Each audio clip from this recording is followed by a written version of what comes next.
l'histoire atlantique, l'histoire de l'ethnicité et l'histoire du genre. Donc, on vous écoute, mesdames. Bonjour tout le monde, c'est moi qui dois me lancer en premier. En fait, on a décidé de faire une introduction commune et une conclusion commune pour qu'il y ait une cohérence dans nos deux interventions. Ce panel, pour nous, il constitue une étape importante dans une réflexion quant à la place de la trajectoire personnelle, politique, parfois traumatique, de l'historien ou de l'historienne dans l'évolution de ses objets d'étude. Cette réflexion, pour ma part, est devenue de plus en plus importante quand je suis devenue auxiliaire d'un cours à l'UDM qui avait pour sujet d'aider des étudiants n'ayant pas les résultats escomptés. Et au centre de la réflexion de ce cours, il y avait la question de la valorisation des trajectoires individuelles des étudiants dans le travail académique et comment prendre des compétences dans leurs propres activités en dehors de l'université, dans leur travail académique. Et par exemple, nous, on avait l'année dernière un étudiant qui était électricien, qui a repris ses études, et on a intégré sa minutie et son travail dans le travail académique qu'il devait mener en histoire. Et donc, c'est toujours un espèce de va-et-vient entre la vie privée et la vie académique. Et cette réflexion, en fait, elle n'est pas nouvelle et elle n'est pas neutre. Et je pense qu'elle a traversé un nombre important de travaux, notamment questionnant les marginalités, les mémoires ou les événements traumatiques, et plus largement les objets d'études moins classiques, en tout cas considérés comme tels. Je ne vous propose pas ici qu'on se mette sur un divan et qu'on fasse notre thérapie, ce n'est pas le but. L'objectif, c'est vraiment comprendre l'imbrication entre nos trajectoires et comment à un moment on s'est posé des questions dans nos vies, et ça a impliqué que nos objets d'études ou nos méthodologies ou nos réflexions théoriques ont évolué en fonction et ont pris des positions et ont pris des chemins théoriques un peu différents.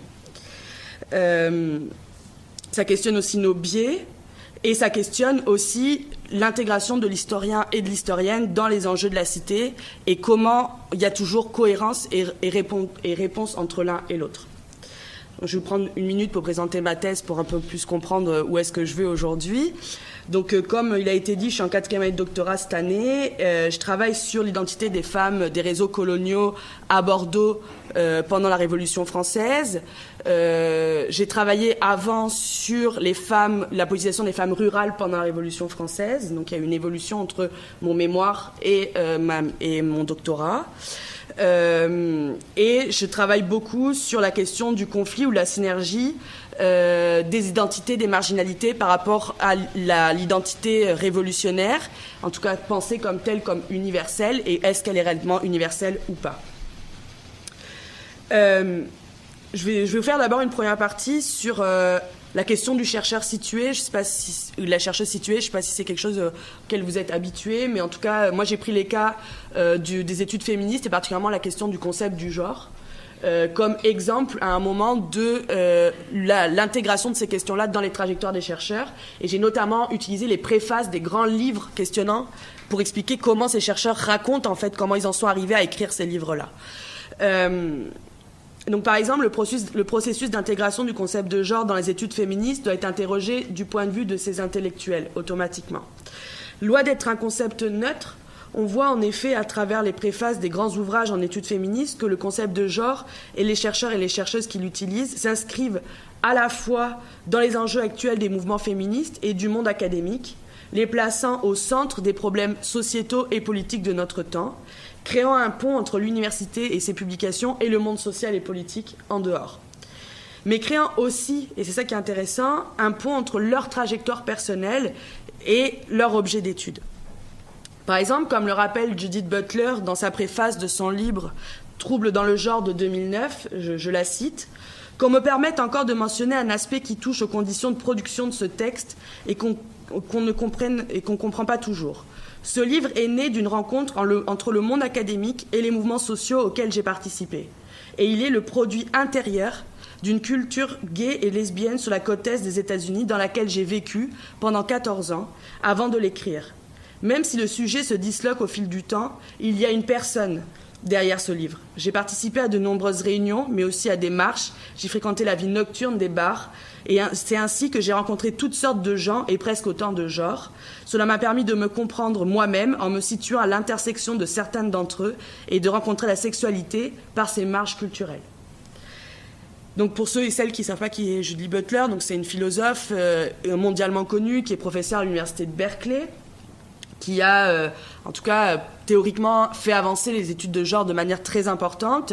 Et en fait, même si son travail est très théorique, il n'empêche qu'on voit beaucoup l'influence de sa trajectoire personnelle et notamment de son lesbianisme sur ses théories. Pas au sens où il y a un biais, au sens où il y a une vision d'opinion politique, mais au sens où on voit que c'est un questionnement qu'elle s'est posé dans sa vie et elle a dû y répondre de manière théorique en termes scientifiques.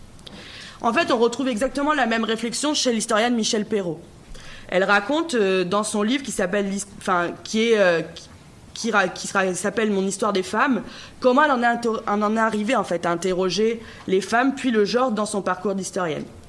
Elle dit « L'histoire des femmes n'a pas été mon souci premier, pas plus que les femmes d'ailleurs. Dans mon adolescence, ce que je voulais, c'était accéder au monde des hommes, celui du savoir et celui du travail et de la profession. L'histoire des femmes, j'y suis venue dans les années 70, dans la foulée de mai 68 et surtout du mouvement des femmes que j'ai vécu de plein fouet à la Sorbonne. En 20 ans, les choses avaient changé et moi aussi.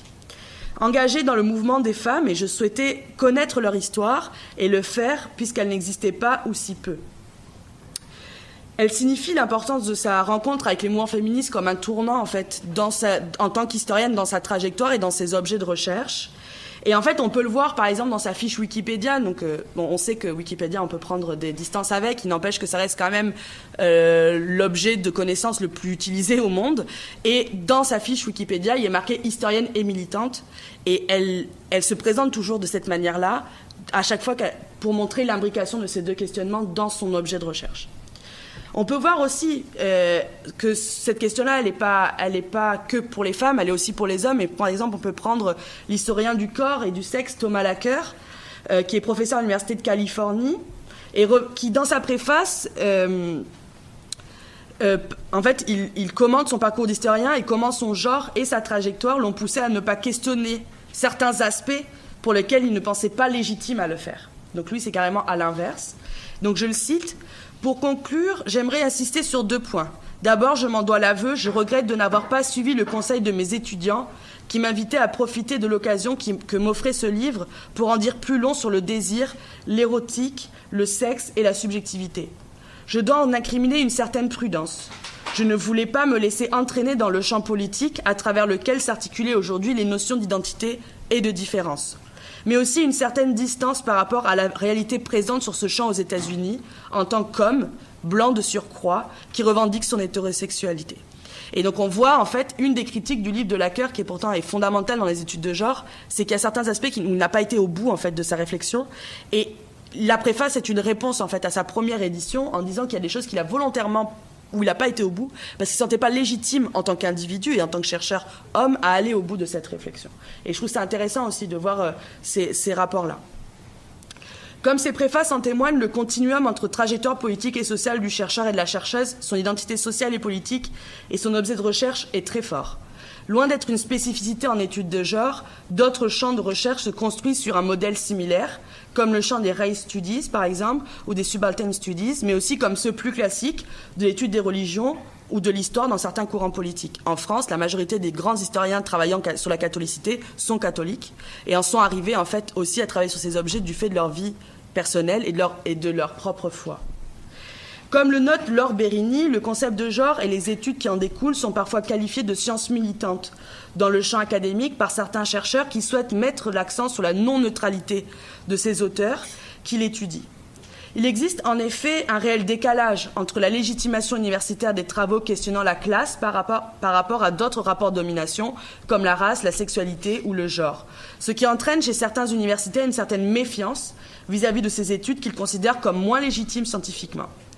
Cette question de la neutralité axiologique, notamment théorisée par Max Weber, est elle-même troublée par le genre et ses chercheurs et ses chercheuses qui, par leur pratique, questionnent la neutralité scientifique et montrent ses silences. Et en fait, en acceptant publiquement que sa trajectoire personnelle influe sur ces objets, ça devient un débat scientifique. Ce n'est plus un non-dit, donc ça devient un questionnement en tant que tel. Le concept de genre invite à poser la question des points de vue et les expliciter comme un questionnement en soi de la recherche, ce que la philosophe Sandra Harding appelle « objectivité forte ». Par ce principe, chaque recherche et savoir doit être situé au sein de l'espace social et questionné comme le reflet d'une époque et d'un acteur ou d'une actrice sociale. Alors moi, j'ai un peu fait ce travail-là par rapport à mon propre parcours et j'ai essayé un peu de l'appliquer par rapport à moi. Et en fait, j'en suis arrivée à 3 choses qui étaient assez fondamentales dans mon parcours d'historienne actuellement, de petite historienne. D'abord, il y a la question de les espaces géographiques que j'étudie. Il y a la question de l'intersectionnalité que j'ai intégrée dans ma thèse, que je n'avais pas dans mon mémoire. Et il y a la question de ma méthodologie et particulièrement la question des réseaux sociaux, et je parlerai de Twitter particulièrement. En fait, ce qui est intéressant dans mon parcours, c'est que mon travail de mémoire partait sur un village qui s'appelle Beaumont-du-Périgord, qui est à 30 minutes en voiture où j'ai toujours vécu, en fait. Et c'est pas anodin, à mon avis, que j'en suis arrivée à travailler, alors que je travaille sur la Révolution française, alors qu'il y a une tradition politique et une tradition historique où on va travailler majoritairement sur les zones urbaines. En fait, moi, j'en suis arrivée à travailler sur la ruralité, venant de la ruralité. Et je pense que c'est pas anodin, parce que, pour plusieurs raisons. D'abord, en fait, 2 principales. La première, c'est que moi, je suis fille d'immigrés et qu'il a fallu très vite que je justifie mon identité française. Et donc, j'ai intégré de manière extrêmement forte l'importance de l'histoire de ma région comme intrinsèquement à ce que je devais donner à l'extérieur. Et je pense que ça fait que j'ai été beaucoup plus sensible à la question de l'histoire de ma région. Et il y a un moment, je me suis retrouvée qu'il y avait un trou. Et il y avait voulu une valorisation, en fait, de cette histoire dans mon parcours. Et je pense que c'est pas anodin si j'en suis arrivée à travailler sur cet objet. La deuxième chose aussi, c'est que je pense qu'il y avait une résonance, il y avait une non-résonance des travaux historiques sur la Révolution par rapport à moi, ce que j'avais dans ma vie. C'est-à-dire qu'en fait, quand on travaillait sur l'urbanité, quand on travaillait sur Paris, quand on parlait des manifestations, par exemple, et qu'on disait « je parle de la Bastille » et puis ils vont à tel endroit, je ne voyais pas les espaces dans ma tête. Je ne voyais pas ce que ça impliquait en termes de temps, en termes d'espace très géographique. Et je pense que j'avais cette envie aussi de donner cette perspective-là historique dans mes travaux. Et en fait, ça a influé sur les résultats de ce que j'ai donné. Et par exemple, sur la question de la langue. Pour vous donner une idée, à l'époque, en fait, 95% de la population française à l'époque révolutionnaire ne parlait pas français, parlait des langues régionales, par exemple l'occitan dans moi, ce que je travaillais. Et en fait, le fait d'avoir cette sensibilité à l'occitan a fait que j'ai questionné mes sources en disant la majorité de mes sources sont en français. Est-ce qu'elles sont légitimes à représenter la majorité de la population ou pas ? Étant donné que c'est une langue qu'ils ne maîtrisaient pas à l'époque. Je ne parle même pas de l'écrit. Donc en fait, ça amène d'autres questionnements. Et par exemple, sur le terme citoyenne, qui est fondateur des recherches sur la Révolution, est-ce que quand on a des sources qui utilisent le terme citoyenne pour qualifier des femmes, est-ce que les propres femmes pouvaient utiliser ce terme étant donné qu'elles ne parlaient pas français ? Et est-ce que le terme suitatana en occitan avait la même portée politique à l'époque que le terme citoyenne en français ? Et donc ça pose plein d'autres questions. Et je pense que ces questions-là n'ont été possibles que parce que, en fait, je venais de cette région-là et j'avais une sensibilité à ces questions-là a priori. La deuxième chose aussi, c'est que donc après, dans ma thèse, j'en suis arrivée à travailler sur Bordeaux, où j'ai vécu pendant 10 ans. Et en fait, j'ai pas travaillé que sur Bordeaux, je travaille sur la question coloniale et particulièrement la question de l'esclavage à Bordeaux. Et en fait, ce qu'il faut savoir, c'est que cette ville, différemment à Nantes, pour ceux et celles qui n'a pas du tout fait son travail de mémoire sur la question de l'esclavage, ou en tout cas très peu. La première salle, en fait, qui a été ouverte sur la question de l'esclavage au Grand Musée de Bordeaux, c'était en 2009. Et il n'y a toujours pas de stèle, il n'y a toujours pas de commémoration sur la question de l'esclavage, il n'y a toujours pas un travail qui a été fait localement sur cette question-là, alors que la ville a été construite sur la richesse de l'esclavage, la richesse que ce soit la traite ou que ce soit l'esclavage au sens du commerce en ligne directe entre Bordeaux et Saint-Domingue. Bordeaux étant le premier port colonial français à l'époque et le port ayant le plus de liens avec Saint-Domingue. Et donc en fait, cette question, en fait, ce non-dit était présent partout dans les cours historiques que moi j'avais à la fac, en disant on travaille sur Bordeaux, mais on n'a pas les sources pour aller au bout de la réflexion sur le XVIIIe siècle, sur le XVIIe siècle et sur la place de l'esclavage. Et je pense en fait que le fait de travailler dans cette ville-là, avoir fait mes études ici, m'a sensibilisé à la question coloniale et m'a poussé à aller plus loin sur ces questions dans ma thèse. Et je pense que vraiment ça a été fondateur. La deuxième chose, je pense, qui a été fondateur dans ça, j'aurais pas le temps de faire la troisième, c'est la question de l'intersectionnalité. L'intersectionnalité, pour ceux et celles qui savent pas de quoi ça parle, ce n'est pas une démarche comparative. En fait, c'est un concept qui permet aux chercheurs d'analyser l'imbrication entre les grands rapports de domination que sont la classe, le genre et la race, et comprendre comment ces trois grands concepts se répondent, se construisent mutuellement et en même temps s'analysent en commun. Et en fait, moi, c'est une question qui m'était totalement étrangère dans mon mémoire. Je savais ce que c'était, mais ça ne m'était pas du tout résonné. Et en fait, moi, où ça a été à un moment un questionnement personnel, c'est qu'après 2012, avec la montée du racisme, cette question, en fait, s'est posée dans ma vie personnelle. C'est-à-dire qu'en fait, à un moment, j'ai dû analyser ce que c'était d'être une femme arabe dans la société française et en quoi comment, en fait, ce que je vivais était spécifique. Et c'est comme ça que j'en suis arrivée aux discussions théoriques sur l'intersectionnalité, sur comment être une femme et arabe à cette époque-là. Et en fait, c'est comme ça que j'en suis arrivée au concept et j'en suis arrivée à l'appliquer dans mes recherches. Et en fait, il y avait vraiment eu continuum dans ma vie par rapport à ces recherches-là, entre ces questionnements très personnels et très politiques et en même temps, comment je l'applique dans ma thèse. Et je pense que énormément de chercheuses racisées ont ce questionnement, en fait. C'est-à-dire qu'à un moment, c'est pas anodin de vivre du racisme, mais ça influe sur nos objets de recherche et comme la manière dont on voit l'histoire. Enfin, et je terminerai par là, parce qu'il me reste que 3 minutes, sur la question méthodologique. Je suis assez présente sur les réseaux sociaux et notamment sur Twitter, et je ne sais pas si beaucoup et certains d'entre vous le sont aussi. Et en fait, je me suis rendu compte que mon postulat théorique, notamment en termes sur la définition de mes concepts, sur la définition de mes objets d'étude, a été extrêmement influencé par les débats que j'avais sur les réseaux sociaux. Parce qu'en fait, les réseaux sociaux m'ont permis de découvrir énormément d'auteurs que je n'ai pas eu à voir à l'école, en fait.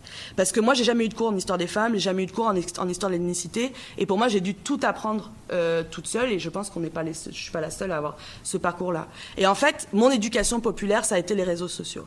Et je pense que ça, c'est pas anodin dans le parcours, en fait, de chercheur. C'est-à-dire que si j'ai pu faire ma thèse dans les conditions dans lesquelles je suis, c'est parce que j'ai eu accès à ces connaissances-là et à ces débats intellectuels qui m'ont permis de se nourrir de ça. Ça, c'est la première chose. La deuxième chose, c'est en termes aussi méthodologiques.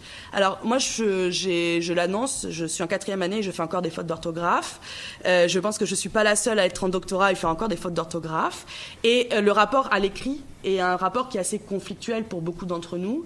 Et en fait, le fait d'avoir une pratique sur les réseaux sociaux de manière régulière et d'écriture a fait que je suis devenue plus forte d'un point de vue académique. Parce qu'en fait, tous les jours, j'écris. Et donc, je me suis rendu compte que je suis devenue plus efficace, ce qui fait que j'arrive à avoir plus de bourses, j'arrive à avoir un impact et à l'écrit qui est beaucoup plus fort. C'est-à-dire je me vends mieux, en fait, de manière très claire. Et je pense que ça, c'est hyper important. Et pour en finir là-dessus, cette réflexion-là, nous, on l'a appliquée dans le cours HST 10-15, où on oblige les étudiants, donc on a un groupe de 30 étudiants, à avoir chacun un Twitter et écrire tous les jours un tweet. Et en fait, on se rend compte qu'en un semestre, leur niveau d'écriture quasiment double en termes de qualité. Parce que le problème, c'est qu'on est dans un monde académique où on nous oblige tout le temps à écrire pour la note, alors que là, on oblige à écrire pour un public et donc pour convaincre. Et c'est pas exactement le même type d'écriture. Et donc, en fait, on se rend compte que les réseaux sociaux ont une influence sur l'écriture et sur la capacité des étudiants à dépasser une vision très terre-à-terre de l'information, mais plus donner du sens à ce qu'ils écrivent, en fait un peu vendre le tapis, vendre leur idée, et donc être plus efficace.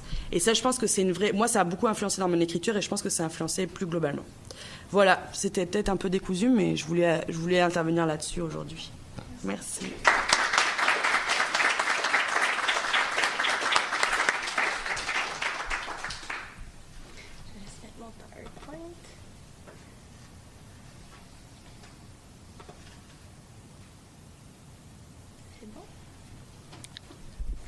Micro.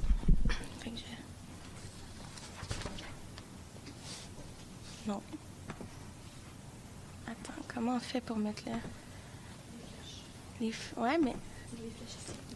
Ok. Bon. C'est pas le premier. OK, ça marche. OK. Donc, bonjour tout le monde. En fait, comme Pauline l'a indiqué, on a pensé notre panel, en fait, nos présentations un peu qui se répondent.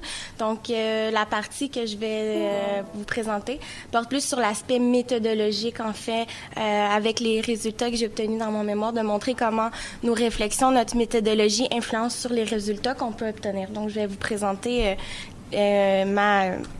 ma démarche réflexive, ma méthodologie, quelques résultats obtenus, j'ai pas le temps de tout présenter, et les conclusions que je peux en tirer.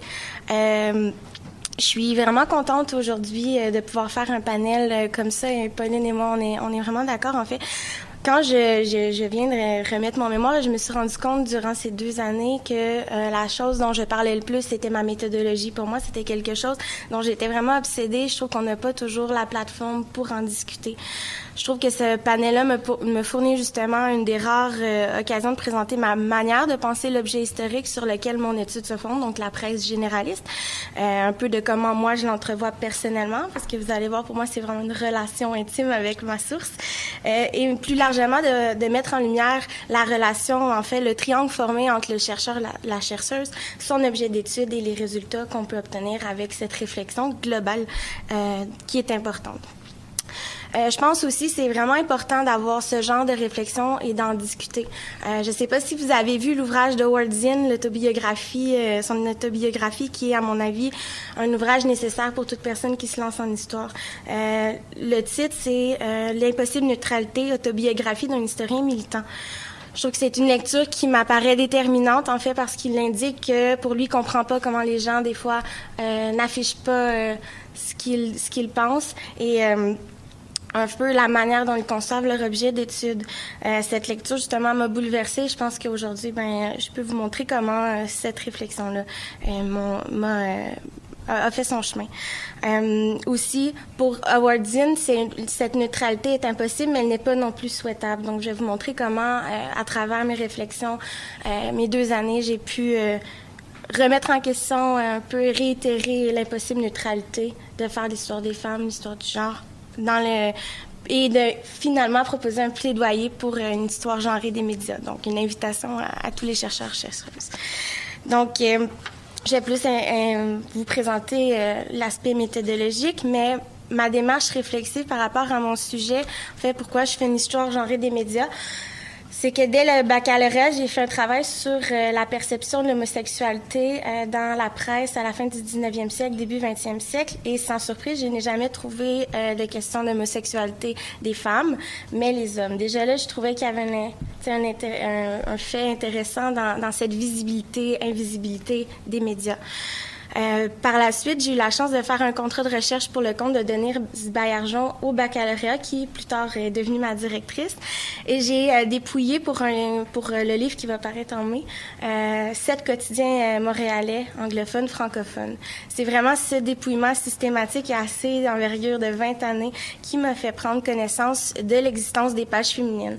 C'était quelque chose dont je connaissais pas l'existence, mais je trouvais ça un peu particulier comme espace, mais je ne connaissais pas son existence, puis ça m'apparaissait curieux parce que c'est une pratique qui était vraiment généralisée à tous les quotidiens. Donc déjà là, j'ai eu des questions qui ont commencé à germer. Pour en apprendre plus, je suis donc allée dans l'historiographie. J'ai demandé par exemple à ma directrice et elle m'a dit que il y avait pratiquement aucune étude qui avait été réalisée sur le sujet.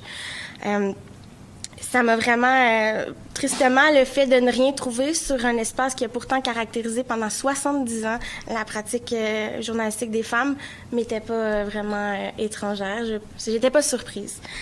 Donc, ce que je voyais surtout dans l'historiographie, c'était un peu l'avènement, brièvement, les raisons pourquoi on a instauré ces espaces. Mais moi, ce qui m'intéressait, c'était leur disparition. Si moi, je les connaissais pas, ça veut dire qu'aujourd'hui, on n'a plus ces espaces-là. Donc, pourquoi? Qu'est-ce que ça entraîne comme changement? Donc, j'ai commencé la maîtrise en voulant suivre une journaliste, en fait, Renée Rowan, au Devoir, et de voir au fil des années comment sa pratique journalistique est influencée par le féminisme. Parce que le fait que les pages féminines sont abolies en 71 m'apparaissait pas, en fait, sans lien avec le contexte bouillonnant des résurgences du féminisme. Donc, je voulais voir s'il y avait une influence entre le féminisme et les écrits de la journaliste. Renée Rowan, c'est la première femme à Montréal qui ne sera pas affectée juste à la section féminine du Devoir, en fait. Dans les années 50, elle va revenir en 63 au Devoir pour finalement travailler dans la page féminine.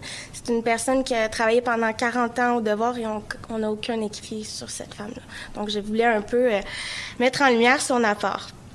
Plus j'ai commencé à lire, plus l'historiographie sur les femmes journaliste sur les médias m'est devenue un peu familière, un peu plus, j'étais plus à l'aise. J'ai envie de lire des ouvrages plus théoriques de comment on peut concilier le genre, comment on peut concilier une approche théorique et il n'y avait rien sur une étude plus théorique des médias. C'était souvent des biographies. Le fait de trouver des biographies ne m'étonnait pas parce que le champ historiographique de la presse est un domaine particulièrement masculin.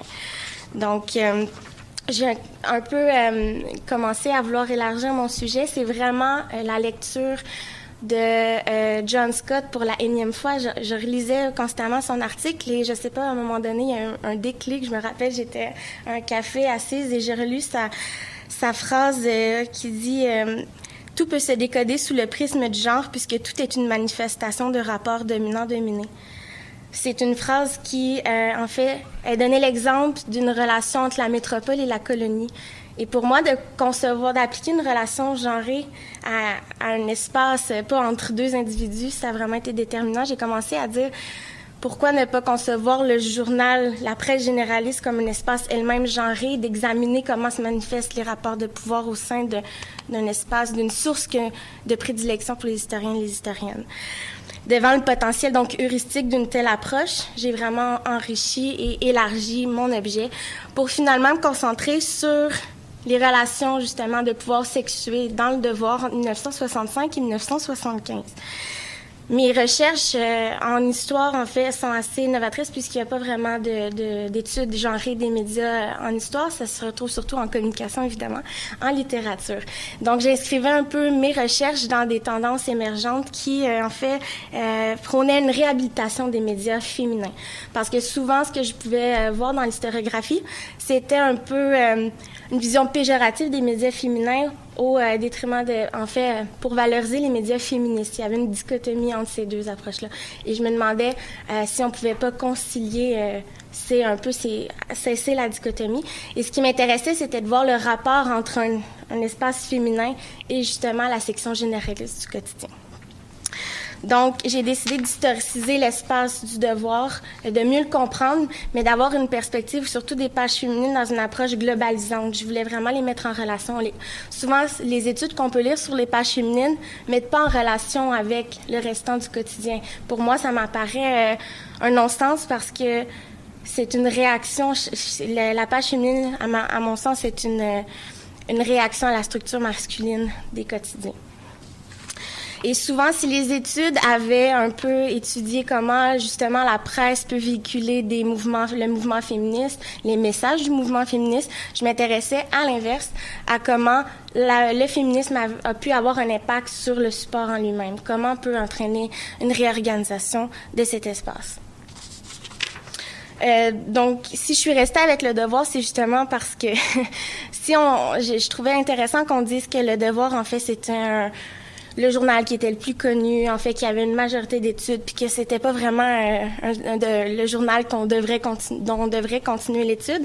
Pourtant, il y avait seulement un article sur les femmes dans le Devoir. Donc, je me suis dit, je pense qu'on n'a pas les mêmes critères de ce qui est à faire ou non. Donc, j'ai décidé que et en cela, ça ne m'était pas étonnant de faire une histoire, en fait, des femmes, des journalistes dans leur milieu de travail parce que, justement, avec l'introspection que j'ai menée durant 2 années, mon féminisme me découle de mon milieu de travail. Donc, je pensais que c'était résolument lié.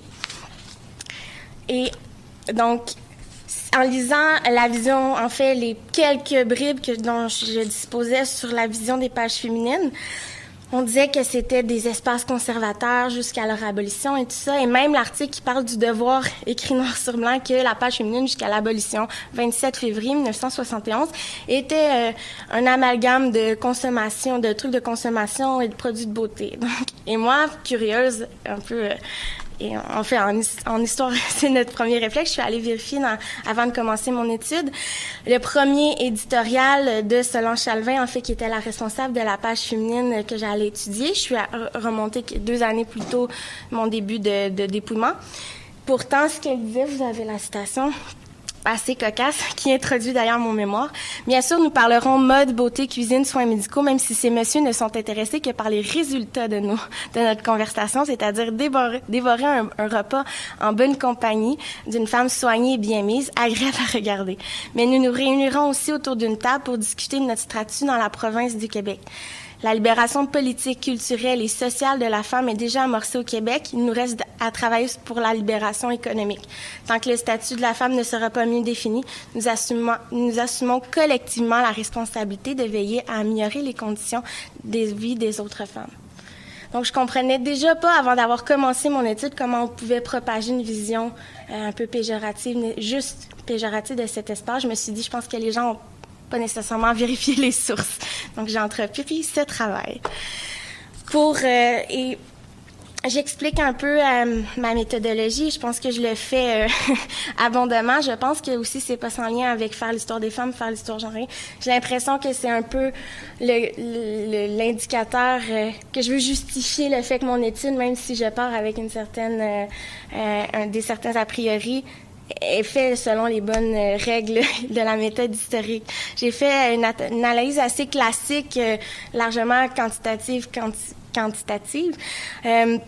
Le corpus que j'ai obtenu de 1872 articles était assez significatif. Comment j'ai obtenu 1872 articles? J'ai dépouillé 11 années d'un quotidien avec la méthode de Jean de Bonville, qui est l'historien assez connu de la presse au Québec. En fait, j'ai pris la méthode construite qui consiste à dépouiller le premier lundi de la première semaine de janvier, le mardi de la deuxième semaine, le mercredi de la troisième semaine, ainsi de suite pendant 11 années. Et cette méthode assez rigoureuse me permettait d'avoir un échantillon représentatif, aléatoire. Et avec ma directrice, nous pensions que, comme on disait que les femmes écrivaient surtout dans les pages féminines lorsqu'elles existaient, on pensait qu'on ne trouverait pas un important corpus, et finalement j'arrive avec un corpus de thèse. Donc c'était assez significatif, juste le corpus que j'avais, qu'il y avait vraiment une pratique qui était vivante des femmes journalistes.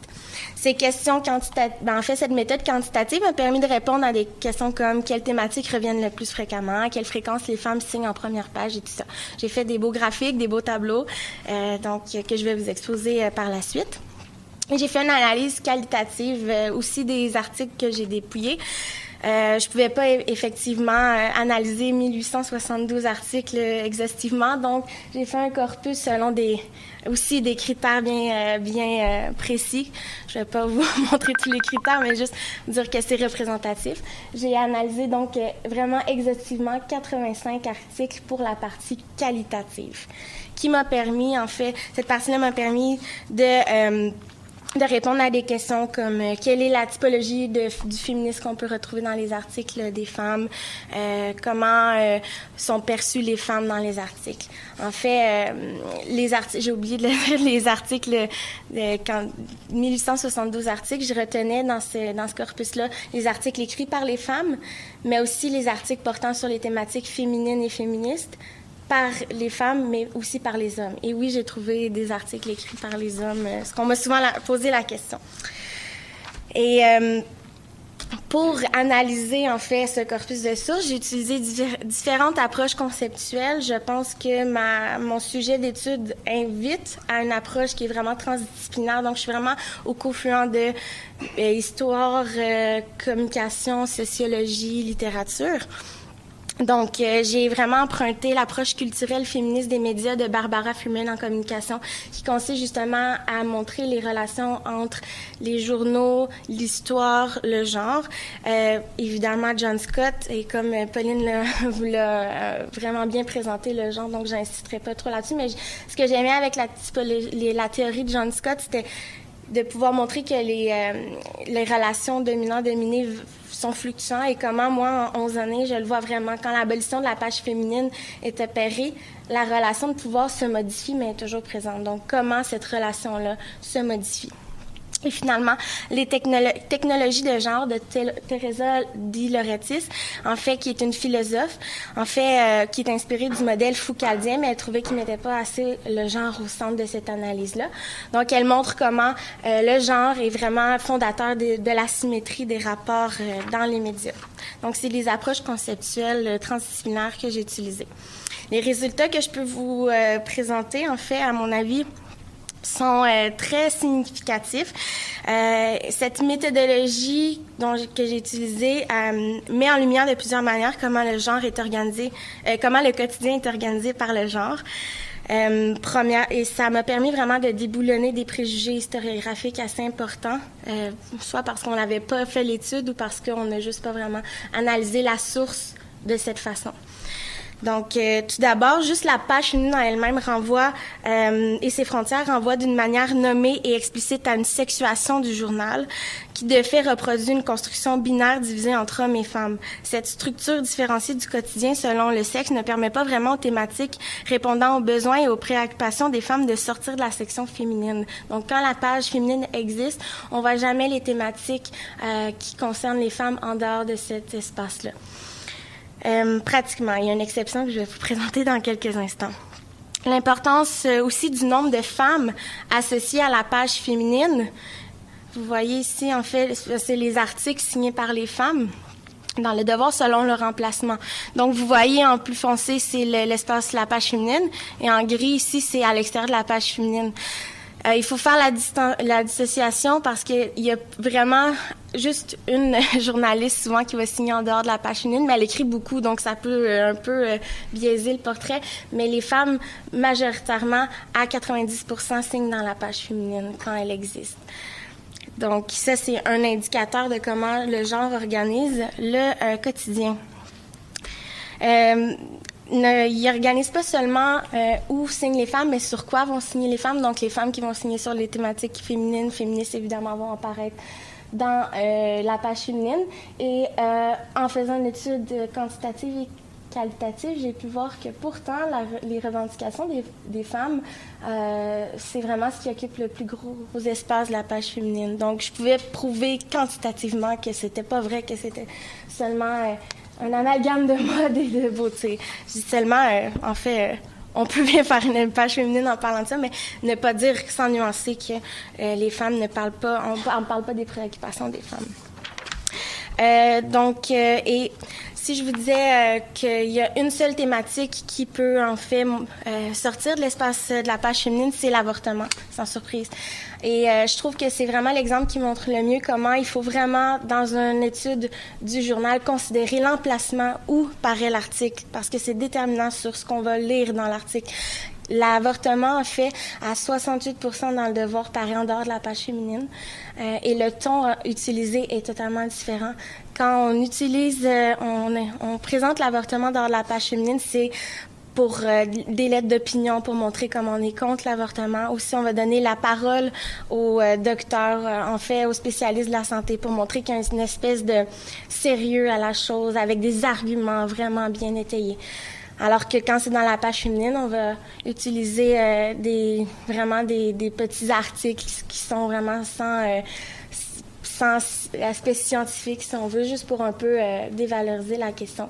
Et aussi, on voit aussi que c'est les femmes n'ont pas, en fait, la parole en dehors de la page féminine. Leur expérience personnelle est vraiment pas ce qui prédomine, c'est vraiment l'argument scientifique, les hommes qui ont la parole pour parler du corps des femmes. En cela, je trouvais ça assez significatif de voir comment on peut questionner l'endroit où paraît l'article et le contenu.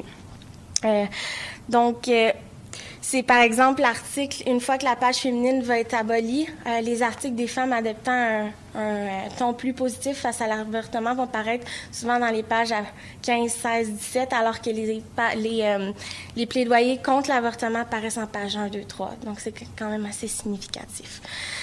Dans ce contexte-là, la page féminine m'est apparue comme un espace qui est assez complexe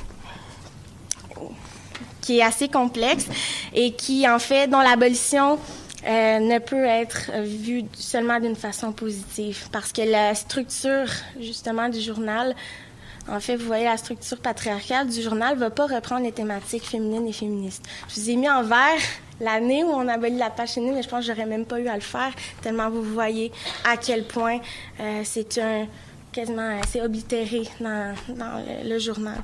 Pourtant, j'ai respecté la même méthode.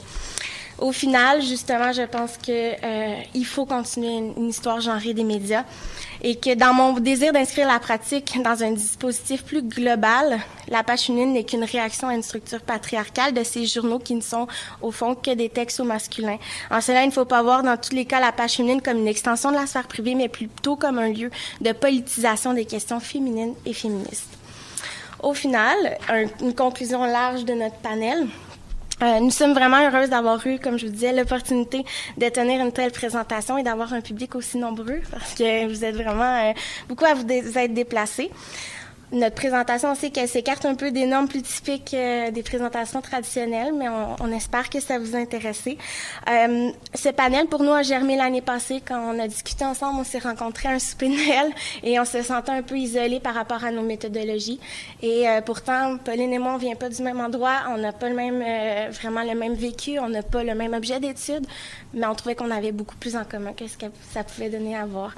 La tenue d'un 4 à 7 causerie organisée le 30 novembre dernier sur les femmes dans les milieux académiques à l'UDM nous a d'ailleurs incité à tenir une présentation commune, constatant que nos réflexions individuelles résolument politiques devaient impérativement mener à des prises de conscience et des actions collectives. Il n'est d'ailleurs pas anodin que ce genre de questionnement émerge surtout des études traitant des marginaux des femmes, puisque, comme le si bien affirmé Howard Zinn, un peu notre idole à toutes deux, et je conclurai là-dessus, tant que les lapins n'auront pas d'historien, l'histoire sera racontée par les chasseurs. Merci.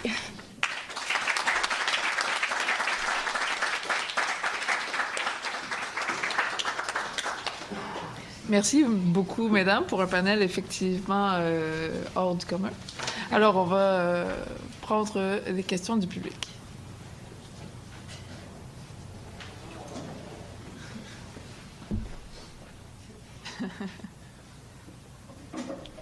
Merci beaucoup pour vos présentations, c'est vraiment intéressant. Puis je pense qu'on n'a pas assez souvent, on prend pas souvent l'occasion de discuter justement de nos subjectivités en tant que chercheurs qui sont pourtant chercheuses qui sont pourtant vraiment importantes.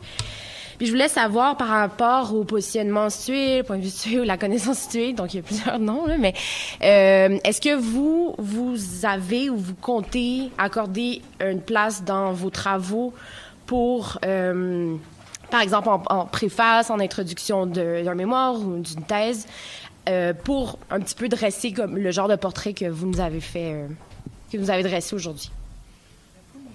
On peut répondre les deux. Okay. Oui, bonne question. En fait, oui, moi, j'ai fait une section vraiment méthodologique, mais aussi introspective, où j'explique vraiment que j'ai une relation d'amour-haine avec la page féminine. Et ça fait bien rire mon comité de jury. En fait, c'est que justement, je trouve que souvent, on efface un peu nos premiers résultats, alors que pour moi, il y a un potentiel heuristique de les conserver. C'est un peu ça que j'ai voulu vous présenter, mais il faut montrer comment on part, justement, comment on se positionne. Et ça, je l'ai mis dans mon introduction, comment j'en suis arrivée à travailler, comment il y a un lien avec mes résultats et comment... Je pense que la neutralité, comme le dit Howard Zinn, n'est pas... il n'y a pas assez de monde qui l'explicite, donc je l'ai vraiment exposé dans mon introduction de mémoire. Donc, ça occupe... mais je pense que ça va occuper une plus grande place dans mes recherches futures. Moi, il y a eu deux phases. D'abord, moi, j'étais dans une fac en France qui était assez critique par rapport aux études féministes. Donc, j'ai pas pu prendre la place théorique que je voulais, tout simplement parce que j'aurais pas pu Pour donner une idée, en plein milieu de mon entretien, on me posait des questions sur mon engagement féministe ou mon engagement syndical. Donc c'était pas théoriquement possible en fait d'avoir ce genre de place dans mon travail. Mais en fait, moi, c'est intrinsèque à ma démarche. Parce qu'en fait, on passe ma vie à me poser des questions aussi. C'est pas juste. Je pense que c'est pas juste une question d'honnêteté. C'est aussi un moment qu'on passe ma vie à me dire mais comment t'en es arrivé là, pourquoi t'as travaillé là-dessus, pourquoi t'as ce postulat théorique, etc., etc. Donc il y a un moment où je pense que ça répond à ça a volonté de répondre à deux types de publics. Les gens qui sont des contradicteurs, et pas au sens critique, mais au sens vraiment théoriquement contradicteur, et inversement une honnêteté aussi intellectuelle. C'est-à-dire qu'en fait, moi j'ai de plus en plus de mal à dire que mon objet, et je parle pas de ma méthode, je parle pas de mes résultats, je parle vraiment de mon objet, la démarche de départ, elle est neutre. Et moi dans ma thèse, je pense que ça sera peut-être pas un chapitre, mais en tout cas ça sera très présent dans les premiers chapitres, parce que ça serait malhonnête en fait de faire ça. Et puis aussi, si on veut un vrai débat intellectuel, il faut que les personnes puissent débattre sur les mêmes l'information, c'est aussi le pouvoir. Donc à partir de ce moment-là, si je donne pas pourquoi j'en suis arrivée là, la personne peut pas me critiquer. Donc je pense que c'est aussi important. Mais ouais, dans mon mémoire, j'ai pas pu le faire et je le regrette un peu. Mais il y a des moments où il faut survivre dans le milieu académique, donc on fait ce qu'on peut.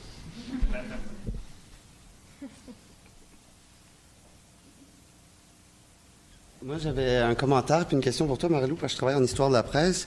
J'ai été un peu surpris que tu aies dit que, il me semble, c'est un jeune champ d'études, la presse au Québec. Puis il me semble que c'est un qui c'est particulièrement féminin. Je pense à des gens comme Fernand Roy, Dominique Marquis, Eva Doyon, Micheline Cambron, Lynn Gosselin. Moi, en tout cas, en tant que ça m'avait, voyons, c'était tellement flagrant que j'avais fait, mon Dieu, il y a plus de femmes qui sont adressées à la presse. C'est juste un commentaire comme ça. Et puis, vas-y, je te laisse, excuse-moi. C'est pas parce que c'est une femme qui écrit que l'objet, c'est l'histoire. C'était ma seconde question. Ouais, je voulais savoir si, dans le fond, dans ton travail, quand tu parles de structure patriarcale par rapport à un journal, est-ce que c'est est-ce que c'est au niveau des représentations, du contenu, ou la structure d'un journal en tant qu'une entreprise, en tant que, tu sais, donc c'était ça. Les deux. Justement, comme tu cites Fernand Roy et tout ça, Fernand Roy a écrit un excellent bilan historiographique avec Jean de Bonville sur les pistes à un peu investiguer. Et jamais les femmes dans les médias est venue à aucun point dans ce bilan-là. Non. Il est pas. C'est le premier texte que j'ai lu, en fait, qui a fait un écho. Pourtant, Fernand Roy, que j'ai utilisé sa réflexion, elle dit que il faut comprendre, il faut qu'il y ait plus d'études, pas nécessairement sur la presse, comme souvent en tant qu'historienne, on prend l'information dans les journaux, puis mais moi je m'intéressais à il faut s'intéresser la structure, comment c'est organisé. Donc c'est ce que j'ai fait, et je pense que de comprendre le contenant nous permet de comprendre le contenu. Et je pense que c'est les deux qui sont des structures patriarcales, parce que là, j'ai eu 20 minutes sur un mémoire de 148 pages, mais j'arrive à démontrer comment, en fait, il y a une sexuation aussi dans le contenu dont les femmes peuvent traiter. À chaque fois qu'une femme va écrire en page 1, page 2, page 3, c'est dit sur des questions qui sont attachées aux questions sociales, les grèves, l'éducation, la santé. Et donc, en cela, tout ce qui est, comme Colette Beauchamp l'affirme, en fait, c'est que c'est vraiment tout ce qui est grandiose comme le politique, l'économie, c'est jamais traité par des femmes pratiquement. Et j'ai pu le voir effectivement qu'en 11 années, j'ai eu une femme qui traite d'un sujet qui est politique. Et la mise en valeur des thématiques féminines et féministes, les femmes qui sont dans la page féminine, Renée Rowan, Solange Chalvin, en fait, une fois que la page féminine est abolie, vont continuer à être en poste. C'est ce qui est vraiment le plus intéressant, parce qu'on voit maintenant où elles vont signer leur article. Et c'est Renée Rowan, à 11 ans, je l'ai trouvée une fois en page 1. Donc, je pense que c'est la représentation aussi, comment, oui, le contenu, comment... Mais il y a le contenu latent aussi. Moi, j'ai pas eu le temps de le mentionner, mais le contenu latent, qu'est-ce qui n'est pas dit dans la presse aussi est intéressant. Donc, la moitié de mon mémoire, c'est le silence. C'est le silence que j'ai investigué. Donc, je pense que ta question est pertinente, mais que c'est les deux. En fait, ils sont liés. Puis, mon plaidoyer pour une histoire genrée des médias, c'est de considérer le contenant qui influence le contenu. Si je peux résumer en une phrase.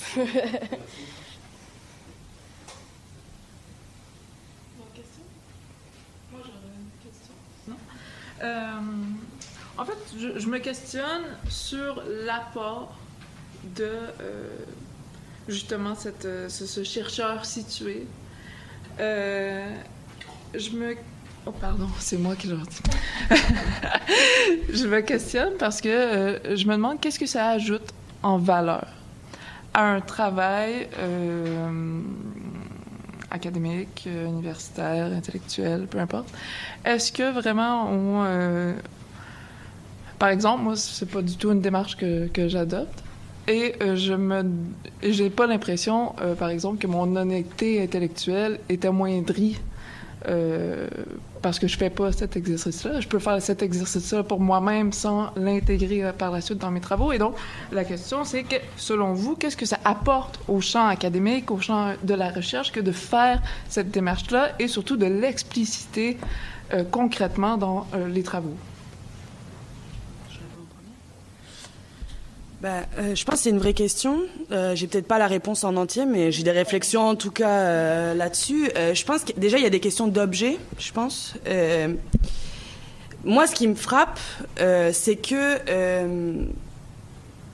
cette question, elle se pose en histoire, alors que dans d'autres sciences sociales, c'est quelque chose qui est déjà acquis. C'est-à-dire, par exemple, que ce soit en anthropologie, en sociologie, en ethnographie, c'est actuellement, et quand je dis actuellement, ça fait déjà une vingtaine d'années, les introductions posent la question du chercheur situé de manière quasiment automatisante.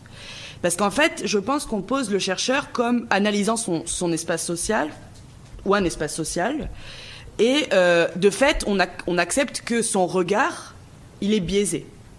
Et je pense que c'est plus là l'intérêt. C'est-à-dire qu'il y a un moment où... Mais ça va être le chercheur... À un moment, je pense qu'il faut accepter que nos biais sont consécutifs de nos résultats. Et moi, je prends un exemple sur l'argent. Et je pense que c'est très parlant sur la question de la précarité du doctorat. C'est-à-dire qu'actuellement, on a de plus en plus de mal à faire le doctorat financé. On est de plus en plus à travailler à côté de nos études. Ce qui fait que, de fait, on ne va pas pouvoir mener nos recherches parfois au bout, en termes d'archives, en termes mais en termes de temps, en termes de... Moi, par exemple, ce que j'ai pas parlé sur la question géographique, si j'ai pu faire un mémoire sur la ruralité, c'est parce que je venais de là et que je vivais là. Et que moi, les personnes avec qui je faisais mes études ne pouvaient pas passer des mois en archives à louer un logement, etc., pour vraiment trouver les sources. Et je pense qu'en fait, ces questions-là, elles sont réelles et elles sont de plus en plus... elles influent de plus en plus, en fait. C'est-à-dire qu'en fait, on arrive de plus en plus, à mon avis, à faire des thèses qui répondent à des critères sociaux. On en arrive à un moment à se poser la question, qu'est-ce que je peux faire avec les conditions que j'ai, en fait? Et donc, de fait, cette question-là, elle influe sur les objets qu'on va traiter, sur la manière dont on va traiter, sur les archives. Ça, je pense que c'est une question sociale. Sur la question de l'apport, je pense que ça permet de déboulonner certains a priori, en fait. C'est-à-dire que moi, je vais donner un exemple sur la Révolution. Je pense que tu en traites un peu dans ta thèse que je connais par ailleurs. Mais moi, on passe ma vie à me poser la question de pourquoi je ne travaille pas sur Paris, par exemple. Parce que la plupart des chercheurs viennent de Paris. Et donc, pour eux, il n'y a jamais eu besoin de se justifier de pourquoi on travaille sur la Bastille ou pourquoi on travaille sur la prostitution à Paris. Par contre, si moi je travaille sur Bordeaux ou sur un village du Périgord, je suis obligée à chaque colloque, à chaque situation, de dire je travaille là-dessus parce que théoriquement c'est justifiable pour ça et telle raison. Ce qui fait qu'à un moment, il y a bien qu'il y ait une inégalité d'œil et de légitimité de nos recherches. Et donc, au lieu de le traiter, on va dire, de manière négative, c'est-à-dire en mode pourquoi est-ce que tu es vraiment neutre dans ce que tu fais, est-ce que c'est pas plus politique ou je ne sais quoi, je pense qu'au contraire, on peut l'apporter comme un objet d'analyse en soi. Et moi, par exemple, je sais très bien que je n'aurais pas, je pense, travaillé sur la question coloniale s'il n'y avait pas eu ce qui se passait en France actuellement. Parce que vraiment... on est de plus, et je pense que c'est aussi un truc pas juste individuel, c'est un truc générationnel, où il y a de plus en plus de femmes chercheuses en France qui arrivent à travailler sur la question des femmes racisées ou la question de la racialisation et féministe, parce qu'en fait, le mouvement féministe intègre ces questions-là. Et donc je pense qu'il y a une adéquation. Et en fait, ne pas le poser comme ça, c'est à mon avis aussi détacher l'historien de sa cité et des enjeux actuels de ce qu'on fait. Moi, je pense que ce que je fais, pourtant, c'est il y a 2 siècles. Il résonne avec les débats actuels. Et donc, de fait, ma thèse doit doit répondre autant au débat historique que pose ma thèse, de manière très académique, mais je pense aussi au débat politique actuel. Et c'est ce que moi, je pense que la démarche du chercheur situé permet de... Et par exemple, sur la question des prisons, je pense que c'est très actuel comme question. Et ça pose aussi plein de questions à notre société actuellement. Et je pense que ça fait écho. Et voilà, moi, personnellement, c'est la démarche que... Je ne sais pas si j'ai répondu, mais... Oui, bien sûr. Voilà. Merci. Tu veux répondre? Si je peux ajouter juste... en fait, j'ai l'impression que moi, je trouve ça super important parce que j'ai l'impression que ça va être aux femmes qu'on va souvent poser la question en premier lieu. Et je pense que, par exemple, tout est une question de choix, on n'apprend rien, mais l'objet qu'on fait, le journal que j'ai choisi, on me pose la question constamment de justifier le choix du journal, alors que ma justification est justement parce qu'on n'a jamais traité sur les femmes. Et je compare avec mon copain qui travaille sur l'histoire des évêques au Moyen-Âge, et c'est drôle, on lui pose pas la question, hein, lui. Mais pourquoi? Je veux dire, j'ai l'impression que moi, je me fais accuser de spécifisme en faisant l'histoire de 51% de la population, alors que pour lui, en traitant des évêques, il y a aussi une démarche réflexive de son rapport avec la religion, qui serait intéressant, que je trouve que des personnes avec des sujets qu'on qualifie de neutres fassent cette démarche-là. Et aussi, j'ai l'impression que moi, en me disant le commentaire, j'ai eu « Ah, vous ajoutez beaucoup à l'histoire des femmes journalistes. » Ben non, des journalistes en général. J'ai l'impression qu'il faut arrêter de faire ça. Et je pense que c'est ma démarche rétrospective, c'est des insatisfactions, c'est des mécontentements, c'est des commentaires, c'est des limite du mépris aussi. Je suis allée en Belgique il y a un mois, j'ai passé un mauvais quart d'heure en expliquant mes recherches. C'était vraiment pas un sujet qui intéressait les gens, c'est correct, mais de montrer du mépris encore, je sais pas. Donc je pense que cette introspection, on la propose, mais comme la conclusion, c'est que c'est souvent des milieux plus minoritaires qu'on fait cette réflexion-là, alors que j'ai l'impression qu'on pourrait...